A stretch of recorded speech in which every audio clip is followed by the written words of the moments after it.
2-year-old boy looked up and saw the horses running away, he froze with fear. His sister Ruth, then a baby, was in the house with his mother when he'd gone outside that June morning.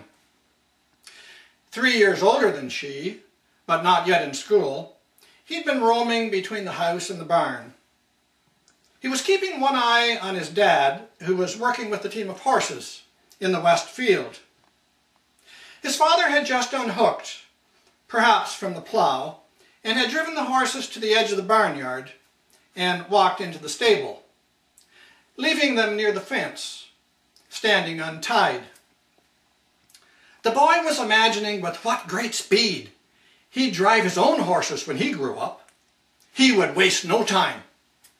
He picked up a make-believe whip off the ground, whatever object was lying there, maybe an old corn stalk, the stem of a dried-up mullein plant, piece of a tree branch. He doesn't remember.